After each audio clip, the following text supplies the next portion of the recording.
چلو یہ باتیں چھوڑو، تم مجھے بتاؤ تمہارے مذہب میں نمازیں 5 ہیں، کیوں 5 ہیں؟ اب جس کو یہ سب کچھ پتا تھا وہ گھر میں بند تھا. نوجوان میرا ساتھ دینا، میں تاریخی مجلس آپ تک پہنچانے لگا ہوں. وہ اکیلا نہیں تھا، وہ قرآن کے ساتھ تھا. کیونکہ قبلہ تائید فرمائیں گے کہ میرے آقا و مولا یہ ہے علی کی حکمت. مولا علی دربار خلافت میں آئے تھے کہ لے لیا تم نے ممبر رسول، یہ قرآن میں نے ترتیب نزولی کے اعتبار سے جمع کر دیا ہے، اس قرآن کو رکھ لو. اور یہ کہہ کے واپس بھیج دیا کہ علی نہ ہمیں تیری ضرورت ہے نہ تیرے جمع کیے ہوئے قرآن کی ضرورت ہے. اس علی سے قرآن نہیں لیا. آج تک مسلمان قرآن کو اس کی ترتیب نزولی کے اعتبار سے اکٹھا نہیں کر سکے. جو آیت پہلے آئی تھی وہ درمیان میں پڑی ہے، مکی صورتیں بعد میں آ گئی، مدنی صورتیں پہلے رکھ دی. قرآن کو اگر آپ پڑھنا شروع کریں تو قرآن چلتے چلتے آیت ایک بتاتی آگے لہجہ بدل دیتی ہے. بات ہو رہی ہوتی ہے بنی اسرائیل کی اور آگے فوراً حج کی بات ہونا شروع ہو جاتی ہے. حج کی بات ہو رہی ہوتی ہے آگے عورتوں کے حقوق کی بات ہونا شروع ہو جاتی ہے. قرآن نہیں بدلا، ترتیب بدل دی. ترتیب ایسے بدلی کہ جب ایک کتاب آپ پڑھیں، آپ کے پاس ایک کتاب ہو اور اس کتاب کو کوئی گھر کا بچہ آ کے شرارت میں پھاڑ دے اور صفحے ادھر ادھر کر دے، تو اب جب آپ کتاب پڑھنا شروع کریں گے تو اب آپ کو کتاب میں سے کچھ سمجھ نہیں آئے گا. ایک صفحے میں کچھ ہے، دوسرے صفحے میں کچھ ہے. اب پتا چلا کہ آج تک قرآن ہدایت کیوں نہیں دے رہا. یہ فرقے فاصلے قرآن سے ختم کیوں نہیں کر رہے؟ اس لیے کہ جس طرح قرآن نازل ہوا تھا اس طریقے سے تو ہے ہی نہیں.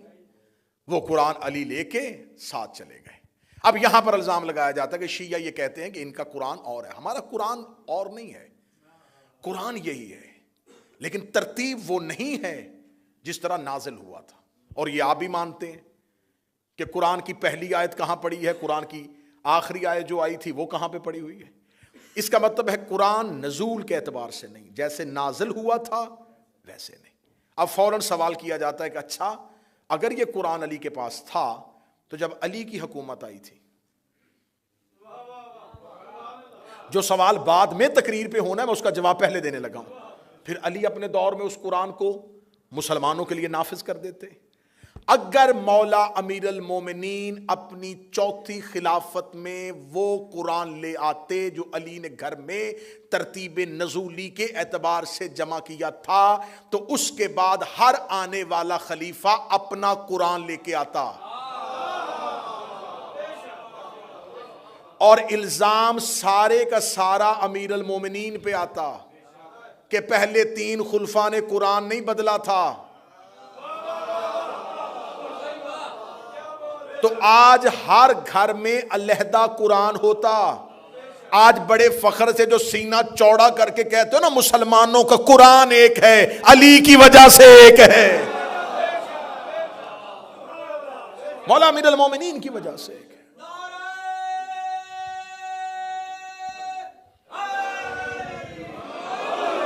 اب امیر المومنین تو بیٹھ کے گھر، اب لوگ آنا شروع ہو گئے، اشاعت اسلام پھیل رہی ہے. اب بھیجنا ہے لوگوں کو، مبلغ بنا کے بھیجنا، جاؤ تبلیغ کرو اسلام کی. جس نے تبلیغ کرنے جانا ہے اسے کچھ خبر ہوگی تو وہ جا کے تبلیغ کرے گا. وہ کسی قبیلے میں جائے گا، وہ کہے گا زکوٰۃ دو، وہ کہیں گے کیوں دیتے ہیں، وہ کیا بتائے گا.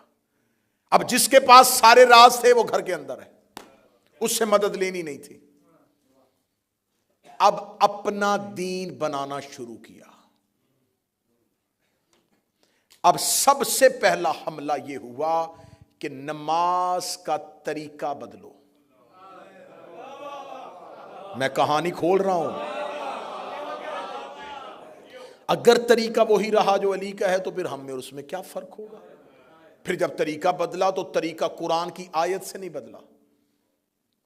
قادسیہ سے غلام آئے قیدی، انہیں کھڑا کیا گیا، وہ ہاتھ باندھ کے سر جھکا کے کھڑے تھے تو کسی نے دیکھ کے کہا کتنا عاجز ہے یہ طریقہ. کتنا رحم آیا مجھے انہیں دیکھ کے. اگر مسلمان بھی اللہ کی بارگاہ میں ایسے جائیں تو اللہ کتنا رحم کرے گا. چلو کل سے ہم نماز ایسے پڑھیں گے. یہ کیسے ہوا؟ میں حقائق پڑھ رہا ہوں. یہ کیسے ہوا؟ قرآن کی آیت سے نہیں، ایک ذاتی سوچ سے. یہ کس نے بدلا؟ اگلی سطر مجھے آخری بندے تک تائی چاہیے. یہ اس نے طریقہ بدلا جس نے زہرا سے کہا تھا کہ کہاں لکھا ہوا ہے.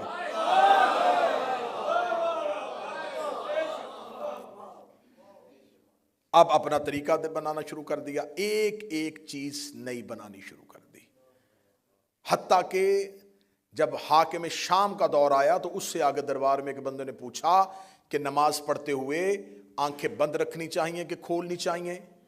اسے کہا مسجد میں جا کے علی کے کسی شیعہ کو دیکھنا، اگر وہ بند کرتا ہو تم کھول لینا، وہ کھولتا ہو تو بند کر لینا. یہ میں باعث مزاح بات نہیں کر رہا کہ دین بنایا جا رہا تھا علی کی مخالفت میں. جو علی کرے گا ہم نہیں کریں گے، جو علی کہے گا وہ ہم نہیں کریں گے.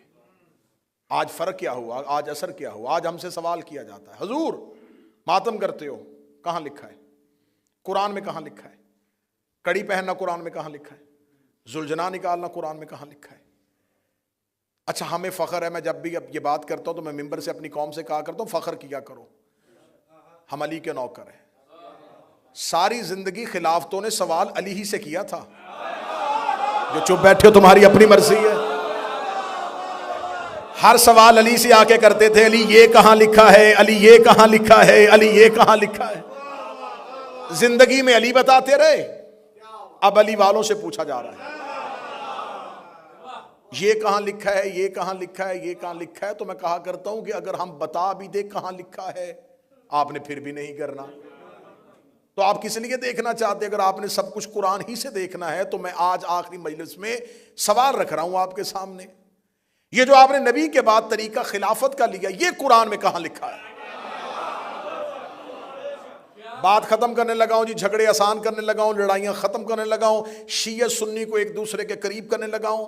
جائیں جا کے مذہب اہل سنت کے بڑے سے بڑے اسکالر کو اٹھا لینا، اس کی کتاب اٹھا لینا، اگر زندہ ہے تو اس سے جا کے پوچھ لینا کہ ہمیں بتائیں کہ سنت کسے کہتے ہیں اور بدعت کسے کہتے ہیں. اس کا سنت آسان ترین ترجمہ یہ ہے، نبی جو کام کہے اور کرے اس پر عمل کرنا اسے سنت کہتے ہیں. نبی جو زندگی میں کہے اور کرے اس کو کرنا اسے سنت کہا جائے. یہ آسان ترین ترجمہ ہے. نبی اپنی زندگی میں جس کام کا حکم دے اور جو کر کے دکھائے اس پر عمل کرنا اسے سنت کہتے ہیں. ہم نے اہل سنت کے علماء سے پوچھا بدعت کسے کہتے ہیں؟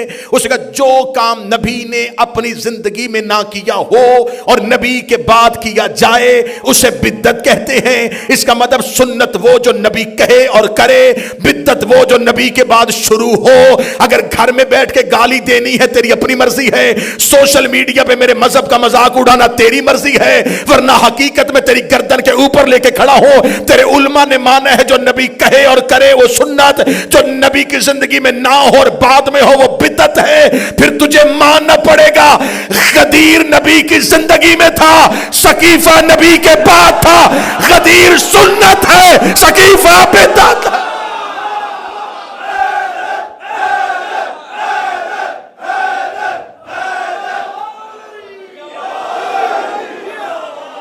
غدیر نبی کی زندگی میں تھا.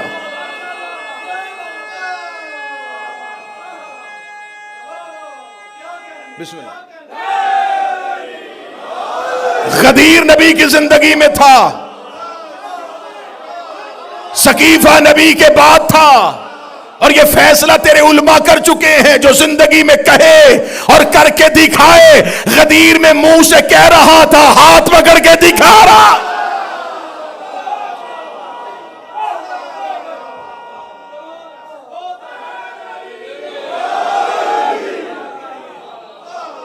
اس کا مطلب ہے کہ نبی نے غدیر کہی بھی تھی، دکھائی بھی تھی. قبلہ دراوی صاحب آپ سے دعا لے کے میں بہت بڑا ٹائٹل آج حسینیہ بریڈ فورڈ میں مسلمانوں سے چھیننے لگا ہوں. 1400 سال کے بعد ہم چھیننے لگے. ہم اہل سنت ہیں. ہم اہل سنت، ہم شیعان علی، ہم اہل سنت ہیں۔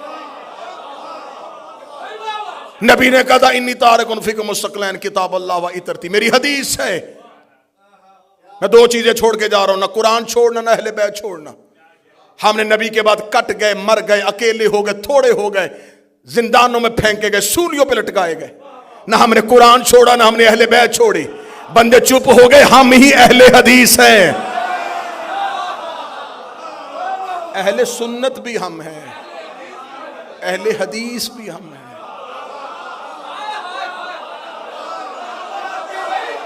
سنت پر بھی عمل ہم نے کیا، حدیث پر بھی عمل ہم نے کیا۔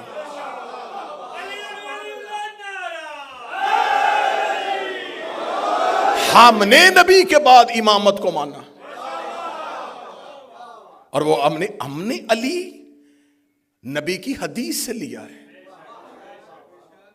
جھگڑے ختم کرنے ہیں نا، بات کسی کو تڑپانے کے لیے نہیں، محبت کے ساتھ کرنی ہے۔ جہاں تک میری آواز ہے میں اہل سنت سے کہہ رہا ہوں، رسول اگر غدیر میں حضرت ابو بکر کو مولا بنا دیتے ہم انہیں مان لیتے۔ چار بندوں نے بے شک کیوں کہا ہے؟ مشکل فیصلہ ہو گیا، مان لیتے رسول نے، کیونکہ قرآن نے کہا ہے جو رسول دے۔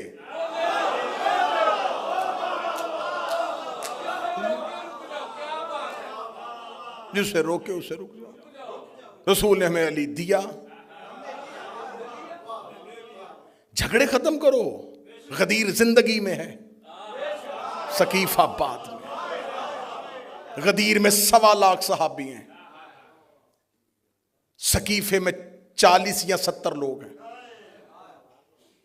زیادہ سے زیادہ تعداد شبلی نما نے لکھ دی 300 اور 1.25 لاکھ کا پھر بھی مقابلہ نہیں۔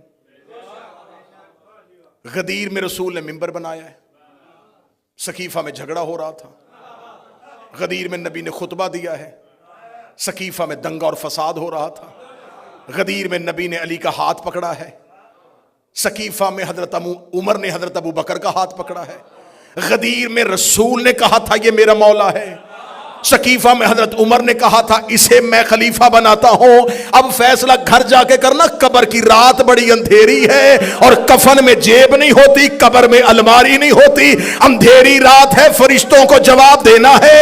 غدیر میں خلیفہ مصطفیٰ نے بنایا ہے، ثقیفہ میں خلیفہ حضرت عمر نے بنایا ہے۔ فیصلہ گھر جا کے کرنا، قرآن میں اطاعت نبی کی واجب ہے یا حضرت عمر کی واجب؟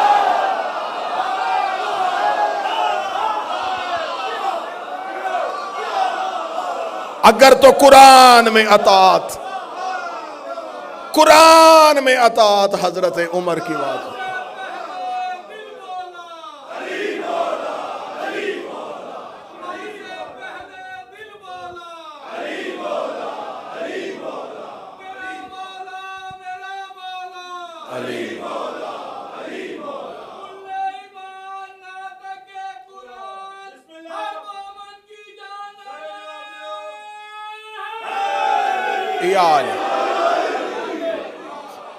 اگر تو قرآن میں اطاعت ہے حضرت عمر کی واجب، پھر ہم شیعہ پیچھے ہٹتے ہیں۔ قرآن میں اطاعت مصطفیٰ واجب ہے، قرآن میں اطاعت پیغمبر واجب ہے، اور میں پہلے دن سے پڑھ رہا ہوں آیت کہ خدا نے کہا من یطع الرسول فقط اطاع، جس نے رسول کی اطاعت کی اس نے اللہ کی اطاعت۔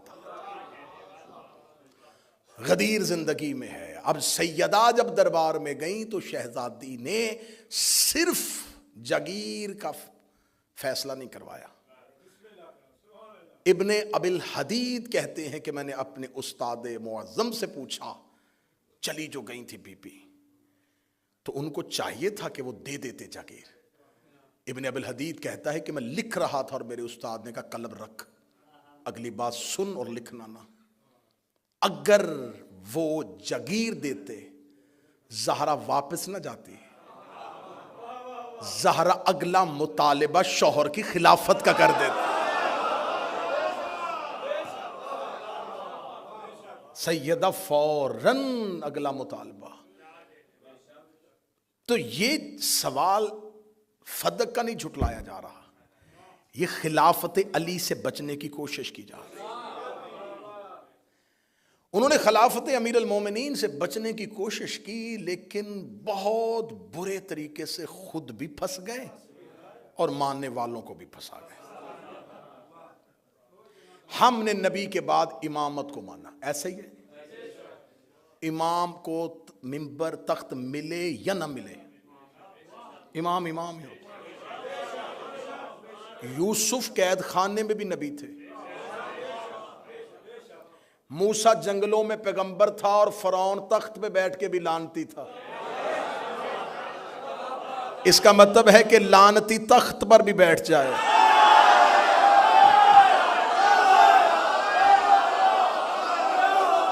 وہ لعنتی ہی رہتا ہے۔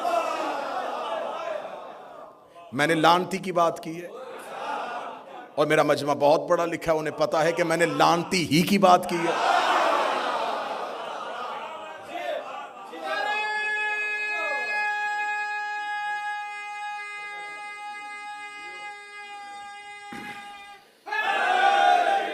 اب اگر فرعون کو بادشاہت مل گئی ہے تو پھر کیا کریں؟ اسے مان لیں؟ نہیں، کوئی مسئلہ نہیں۔ موسیٰ اگر سفروں میں ہے، جنگلوں میں ہے، نبی ہے۔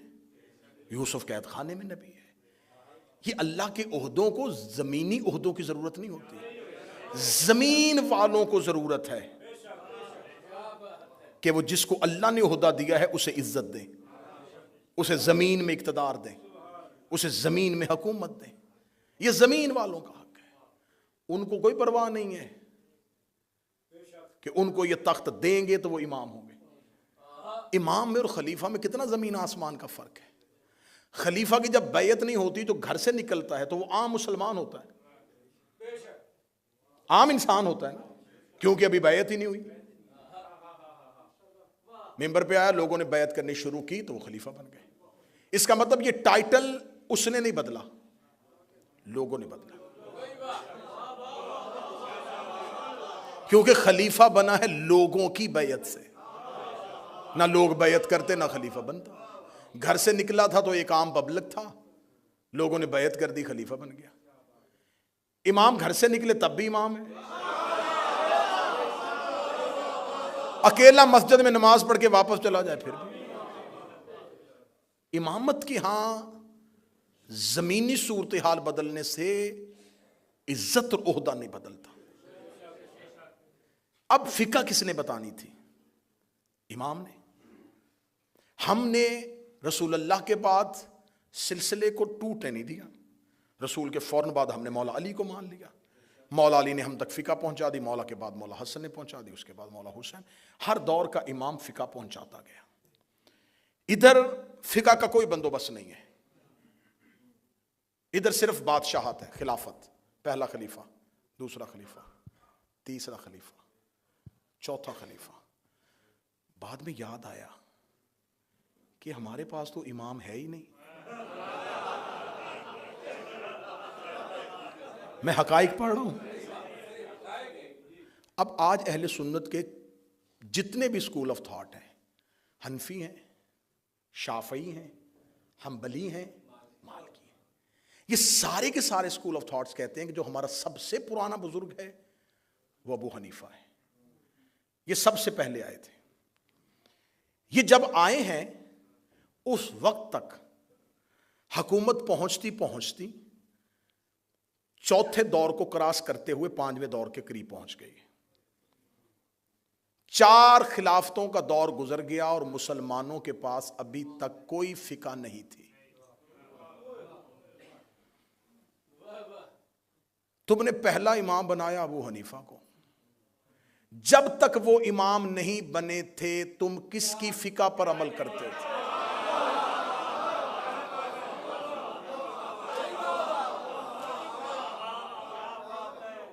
امام ہی کوئی نہیں تھا، کیونکہ پہلے امام تو وہی ہیں۔ جب وہ نہیں تھے کس کی فقہ تھی؟ اگر کسی کی فقہ تھی تو پھر لے کے آئیں۔ کہ اس کے نام سے وہ فقہ ہو، فقہ ابو بکر صدیق، فقہ عمر فاروق، نہیں، خلافت ابو بکر، خلافت عمر، خلافت عثمان، خلافت معاویہ، خلافتیں ہیں، امامت نہیں۔ اب رسول نے کہا تھا کہ میرے بعد میرے 12 جانشین، سنیں، انہوں نے کہا نہیں وہ 12 امام نہیں 12 خلیفہ، ٹھیک ہے بناؤ، بناتے گئے۔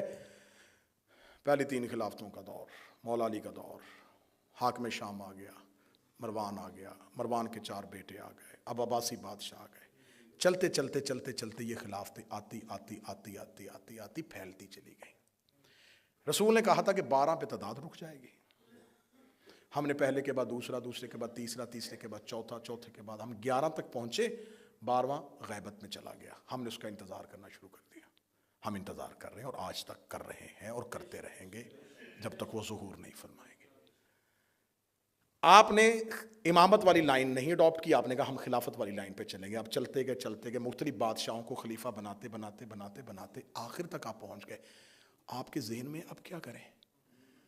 اب آپ نے اتنا ڈھیٹ پن کا مظاہرہ کیا کہ آپ کے پاس اب اپنا امام تو تھا کوئی نہیں، آپ نے بھی کہنا شروع کر دیا امام مہدی۔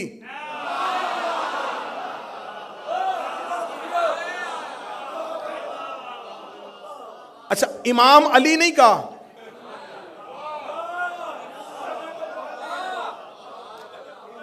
پہلی کا چاند باریک ہوتا ہے، کسی کو نظر آتا ہے کسی کو نہیں آتا، لیکن جب 14ویں کا آئے نا، علی امامت کا پہلی کا چاند ہے، میرا مہدی 14ویں کا چاند ہے، امام علی نہیں کہا۔ اچھا یہ تمام جگہوں پہ جان بوجھ کے مولا علی کو امام نہیں کہا، حضرت علی، امام لفظ آیا ہی نہیں۔ جب دیکھا نا کہ ادھر خلافت میں یزید آ گیا ہے، امام حسین کہو، حضرت حسین۔ مرضی میں تھوڑے تھوڑے امام کیوں؟ مولا علی کو امام کہا نہیں، جب دیکھا ادھر خلافت میں یزید آ گیا ہے، ساتھ ہی نکل کے نہیں امام حسین۔ اب کہو نا خلیفہ یزید۔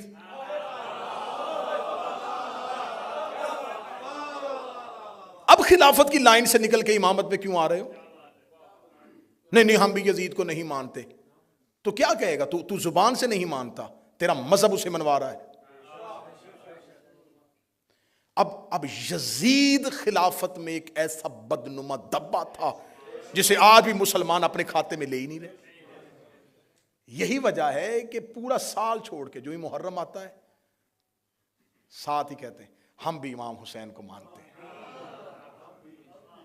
ہم سبیل لگاتے ہیں، ہم حلیم کی دیگ دیتے ہیں، ہم 8 محرم کو نیاز بانٹتے ہیں۔ اب امام حسین کے کیمپ میں آنے کی کوشش کی جا رہی ہے کیونکہ اب یزید برداشت نہیں ہو رہا، اب امامت کے کیمپ میں آنے کی کوشش نہیں اب ہم امام حسین کو مانیں گے، ہم بھی امام حسین کو مانتے، ہم بھی امام حسین کو مانتے۔ اتنی آسانی سے حسین ہم نے بھی نہیں دینا۔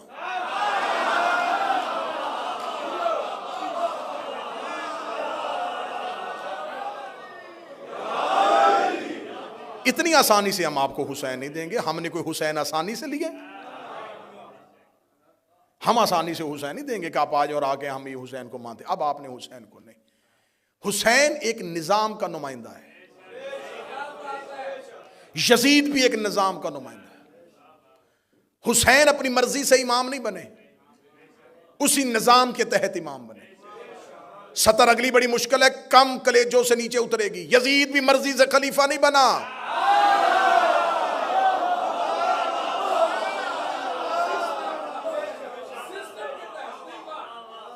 زبردستی آگے بیٹھ گیا؟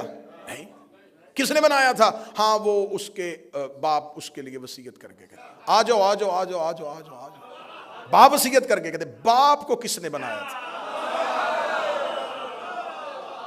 اس کے لیے تیسرے خلیفہ نے سفارش کی تھی، تیسرا خلیفہ کس نے بنایا تھا؟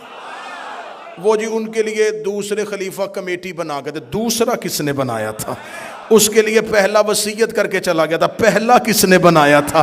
وہ جس سقیفے میں مسلمانوں نے بنایا تھا. پھر مان جا یزید سقیفے کی پیداوار ہے.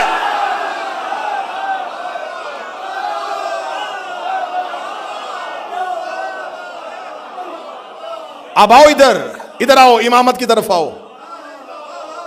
تم نے حسین کو کیوں مانا؟ اس لیے کہ حسن نے کہا تھا کہ میرا بھائی امام ہے. حسن کو کیوں مانا؟ اس لیے کہ علی نے کہا تھا میرا بیٹا امام ہے. علی کو کیوں مانا؟ اس لیے کہ نبی نے غدیر میں کہا تھا علی امام.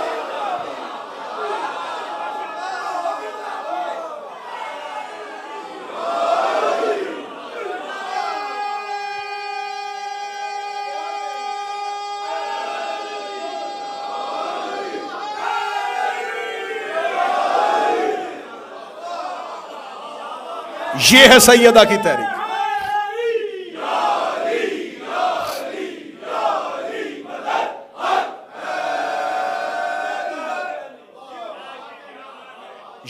یہ ہے سیدہ کی تحریک. سقیفہ کی سازش کو بے نقاب کیا. یقین کرو اگر سیدہ یوں کھل کے سامنے نہ آتی، آج تک سقیفہ کی خلافت جنگ جمل اور جنگ صفین کی طرح اجتہادی مسئلہ بن جاتی. اجتہادی مسئلہ بن جاتی. ہاں بس ٹھیک ہے اجتہاد ہو گیا تھا. نہیں، سیدہ مخالفت میں آ گئی. سب سے پہلی مخالفت نبی کی بیٹی نے کی. ہمیں کہتے ہیں انہیں مان جو. کیسے ماننے؟ زہرا نے مخالفت کی ہے.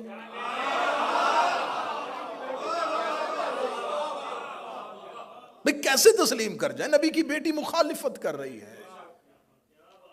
وہ وصیت کر کے جا رہی ہے.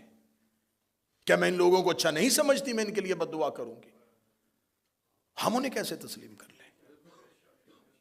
لہذا سیدہ نے اس بہت بڑی سازش کو بے نقاب کیا.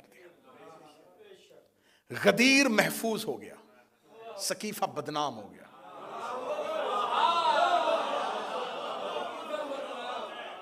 بدنام کر دیا نبی کی بیٹی نے اپنی تحریک کے ساتھ.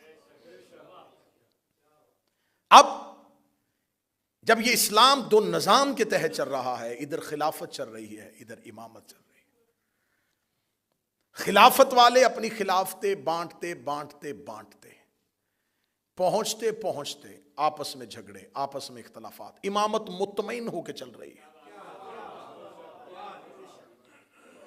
خلیفہ کے بیٹوں میں جھگڑا ہوا ہے.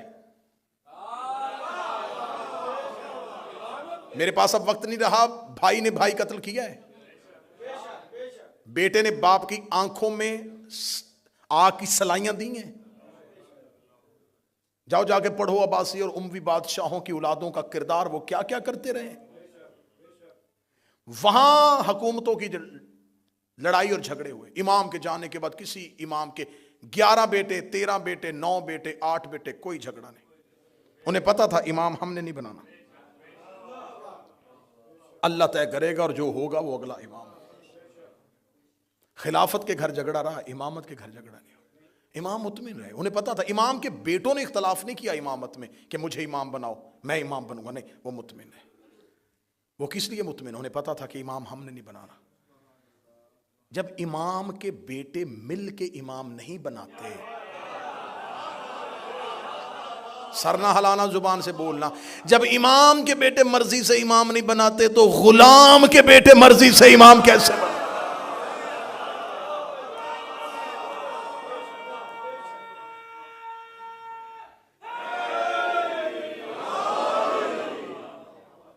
یزید سقیفہ کی تحریک کا ایک مرکزی کردار ہے. سقیفہ کا تراشا ہوا مجسمہ یزید ہے، اور غدیر نے جسے سخنور کیا وہ حسین بنا. خلافت کی عمر اتنی تھوڑی تھی کہ خلافت کو 6 نمبر پہ آ کے یزید جیسی بیماری لگ گئی. غدیر کی عمر اتنی طویل تھی، اس پر 30 نمبر پہ آ کے حسین جیسا پھول کھل گیا. اب یزید حسین سے بیعت نہیں مانگ رہا تھا، سقیفہ پھر غدیر سے بیعت مانگ رہا تھا۔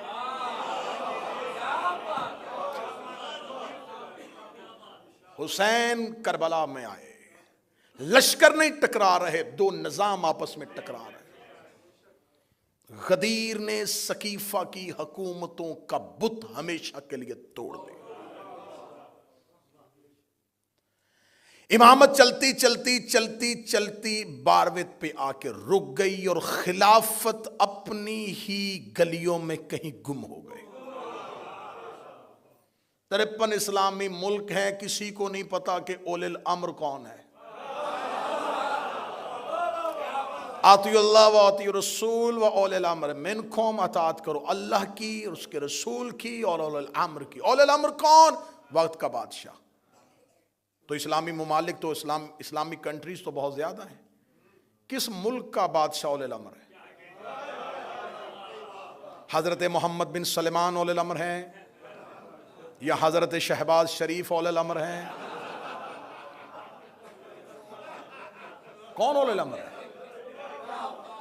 آپ کے تو اولی الامر بہت زیادہ ہو گئے، ہم تو اطمینان سے بیٹھے۔ کس سے چھینی تھی؟ نبوت کے بعد عہدہ چھینا تھا نا، اب آ جاؤ، انتظار کرو ایک وقت کا، ہم بھی کر رہے ہیں۔ اس وقت میں آ جائے گا امامت کا نمائندہ بھی، اور امامت کا نمائندہ جب زمین پہ اترے گا تو ایک نبوت کو بھی زمین پر اتار دیا جائے گا۔ میں تحریک سیدہ کے آخری جملے پڑھنے لگا ہوں۔ جب وقت نماز ہوگا تو یہ پہلا جملہ ہے جو امام کے ظہور کے بعد زمین پہ گونجے گا۔ امام زمین پہ آئیں گے، اذان دے دی جائے گی، اذان دینے کے بعد لوگ صفے باندھ دیں گے، سرکار ولی العصر کے پیچھے نماز با جماعت ہونا شروع ہو جائے گی، یا پچھلی صف میں آ کے عیسیٰ ابن مریم کھڑا ہو جائے گا۔ عین وقت نماز کے موقع پر زہرا کا بیٹا ایک نظر پیچھے مریم کے بیٹے کو دیکھے گا اور دیکھ کے کہے گا تقدم ابن مریم، مریم کا بیٹا آگے بڑھ، مصلی پہ آ۔ عیسیٰ کام کے کہے گا میری جرت ہی کیا ہے، میں زہرا کے بیٹے کو نماز پڑھاؤں، میں زہرا کے بیٹے کو نماز پڑھاؤں، میں زہرا کے بیٹے کو نماز پڑھاؤں۔ اے میرے وقت کا امام، تو فاتح خیبر کا بیٹا ہے، تو حسین جیسے سید الشہداء کا بیٹا ہے، تو زین العابدین جیسے زین العبا کا بیٹا ہے، تو محمد باقر کا بیٹا ہے، تو جعفر صادق کا بیٹا ہے۔ تجھے کہنا چاہیے تھا کہ کیسے ہو سکتا ہے کہ حیدر کرار کا بیٹا پیچھے کھڑا ہو، کیسے ہو سکتا ہے حسین کا بیٹا پیچھے کھڑا ہو۔ یہ کیوں کہا کہ زہرا کا بیٹا آگے کھڑا ہوگا؟ میرا 12واں زمانے میں آ کے پہلا عقیدہ دے گا، اے اپنے عقیدے درست کرو۔ جس زہرا کا آخری بیٹا عیسیٰ جیسے نبی کے پیچھے نہیں پڑتا، اس کا باپ محمد کسی بت پرست کے پیچھے۔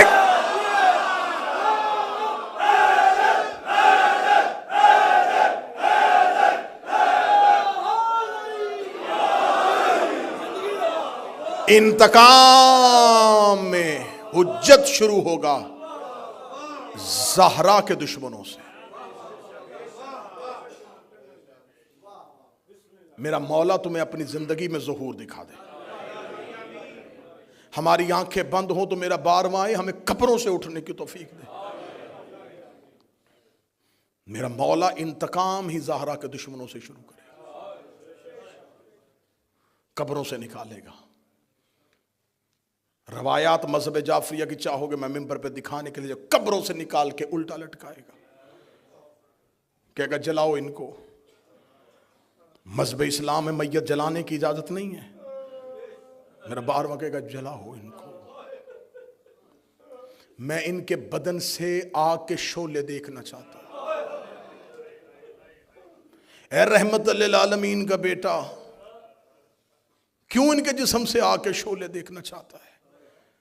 رو کے میرا 12واں کہے گا نہیں بھولی مجھے دادی کے دروازے کی۔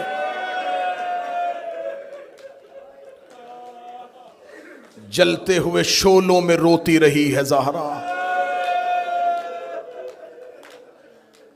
جلتے ہوئے شعلوں میں روئی ہے مصطفیٰ کی بیٹی۔ جن بچوں نے یہ محنت کی ہے، میں مصائب کے آغاز میں ان کے لیے دعا کروں۔ اللہ ایان عباس کو، ناصر کو اور جتنے بھی بیمار ہیں شفا دے۔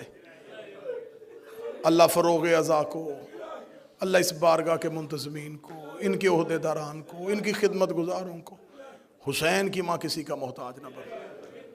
فرانس سے آئے ہوئے میرے محترم بابا انوار شاہ جی تشریف فرمائے ہیں، سیدہ ہمیشہ انہیں اپنے گھر کی نوکری نصیب فرمائے، جلتے ہوئے شعلوں میں مارا ہے نبی کی بیٹی۔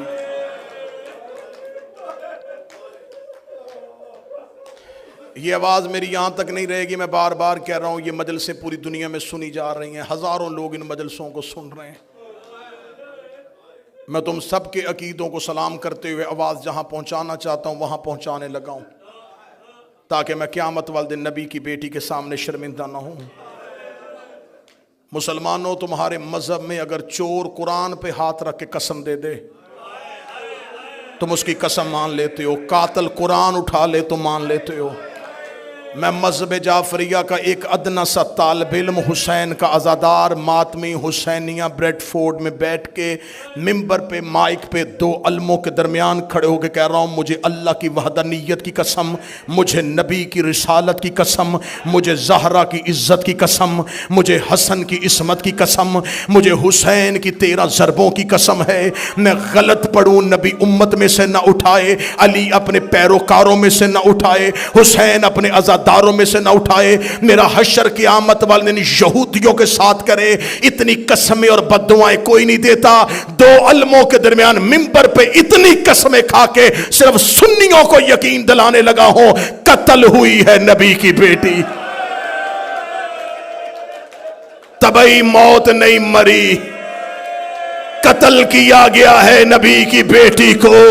میرا کام تھا قسمیں کھانا، اب جا کے علماء سے پوچھنا کس نے قتل کیا تھا نبی کی بیٹی کو، کون دروازے پہ آ کے مارتا رہا تھا مصطفیٰ کی بیٹی۔ قتل ہوئی ہے پیغمبر کی بیٹی، اور جوان بیٹیوں کے باپ بیٹھے ہو۔ جب زہرا نے دنیا چھوڑی ہے، منتظر شاہ بی بی کی عمر اتنی تھی جتنی کربلا میں حسین کے اکبر کی عمر تھی۔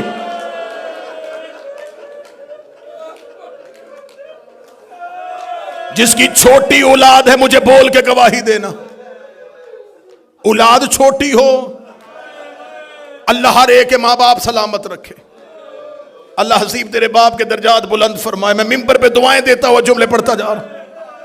ماں باپ کا سایہ اولاد پہ اللہ سلامت رکھے۔ اولاد چھوٹی ہو نا، باپ مر جائے، ماں بچے پال لیتی، اللہ نہ کرے کوئی اولاد چھوٹی ہو اور ماں مر جائے، پھر باپ سے بچے پالے نہیں جاتے۔ اولاد چھوٹی ہو اور ماں بیمار ہو نا، کوئی پوچھنے کے لیے آئے تو رو رو کے کہتی ہے مجھے زندگی سے محبت نہیں ہے، لیکن دعا کرو اللہ مجھے صحت دے دے، میرے بچے بڑے چھوٹے ہیں۔ بچے چھوٹے ہوں تو ماں کو موت سے ڈر لگتا ہے، ماں رو رو کے کہتی ہے میں نہ مروں، میری بیٹیاں بڑی چھوٹی ہیں، میرے مرنے کے بعد میرے بچے رل جائیں گے۔ ہر ماں کی حسرت ہوتی ہے میں بیٹوں کے چہرے دیکھوں، میں بیٹیاں عزت کے ساتھ گھر بھیجوں۔ پردے میں میری بہنیں بیٹیوں کے لیے دعا کر رہا ہوں، اللہ تمہیں اولاد کے سر پہ سلامت رکھے۔ ماں کینسر کی مریضہ بھی ہو، اسے موت سے ڈر لگتا ہے کہ میرے بچے بڑے چھوٹے ہیں۔ زہرا کی اولاد چھوٹی تھی اور بابے کی قبر پہ آ گئی، بابا میں مرنا چاہتی ہوں، بابا اب زہرا کو موت دے دے، بابا انہوں نے مجھے بڑا ستایا۔ منہ سے موت مانگی ہے نبی کی بیٹی۔ آج ہم سے کہتے ہو ان کی عزت کریں، خدا نے جتنے عدد خلق کیے اتنی دفعہ ان پہ لعنت۔ رلایا ہے انہوں نے نبی کی بیٹی کو۔ کل میں نے پڑھ دیا زخم محمد کی بیٹی کے، تمہاری طاقت جواب دے گئی تھی، میں پڑھ ہی نہیں سکا۔ میں دیکھ رہا تھا کل پڑھتے ہوئے مجمع سے لوگ بے ساختہ ہاتھ جوڑ رہے تھے۔ عمران بھائی مجھے خبر ہو گئی، میں الموں کے درمیان